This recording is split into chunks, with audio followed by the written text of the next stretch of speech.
নমস্কার বন্ধুরা, পাঁচমিশালি রান্নাঘরে আপনাদের সকলকে স্বাগত। আজকে বানিয়ে দেখাবো ম্যাঙ্গো আইসক্রিম। বাড়িতে খুব সহজে একদম দোকানের মতো ম্যাঙ্গো আইসক্রিম বানিয়ে নেওয়া যায়। বাচ্চাদের এভাবে বানিয়ে দিলে তারাও খুব খুশি হবে। আর গরমের সময় আইসক্রিম বাড়িতে বানিয়ে নিলে খেতেও ভালো লাগবে, কারণ আইসক্রিম তো সকলেরই প্রায় পছন্দের একটা জিনিস। তো এখন আমি বানিয়ে দেখাচ্ছি, দেখে পছন্দ হলে অবশ্যই লাইক শেয়ার করবেন আর কমেন্ট করে জানাতে ভুলবেন না আপনাদের কেমন লাগলো। অবশ্যই চ্যানেলটিকে সাবস্ক্রাইব করে পাশে থাকা বেল আইকনটি ক্লিক করে নেবেন নতুন নতুন রান্নার আপডেট সবার আগে পাওয়ার জন্য। এখন বানিয়ে দেখাচ্ছি ম্যাঙ্গো আইসক্রিম রেসিপি।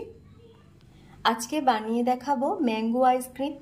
তার জন্য এখানে নিয়ে নিয়েছি একটা পাকা আম, নিয়েছি কনডেন্স মিল্ক 1.5 কাপ আর 1/2 কাপ মিল্ক পাউডার নিয়ে নিয়েছি। আমটাকে প্রথমে টুকরো টুকরো করে নিতে হবে। আমটা টুকরো করে এভাবে কেটে নিয়েছি। এবার মিক্সির মধ্যে দিয়ে দেব মিল্ক পাউডার,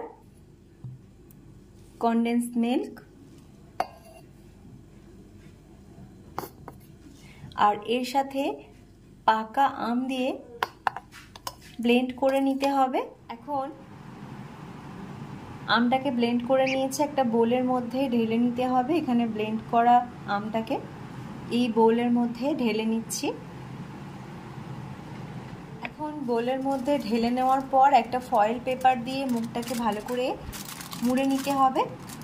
মুখটা বন্ধ করে দেওয়ার পর ফ্রিজের মধ্যে রেখে দেব, ডিপ ফ্রিজে। এটা সারা রাতও রেখে দেওয়া যেতে পারে, অথবা মোটামুটি 8 থেকে 10 ঘন্টা মতো রাখলেই হবে। ফয়েল পেপার দিয়ে মুখটা ভালো করে বন্ধ করে নিয়েছি, এখন রেখে দিচ্ছি। এখন প্রায় 8 ঘন্টা পর আমি ফ্রিজ থেকে বার করে নিয়েছি।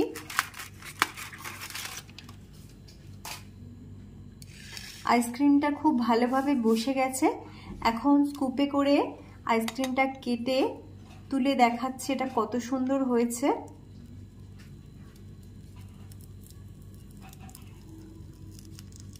বাড়িতে এভাবে খুব সহজেই ম্যাঙ্গো আইসক্রিম বানিয়ে নেওয়া যায়। আপনারা চাইলে অবশ্যই ট্রাই করতে পারেন, ভালো লাগবে। তো এখন একদম রেডি হয়ে গেছে ম্যাঙ্গো আইসক্রিম।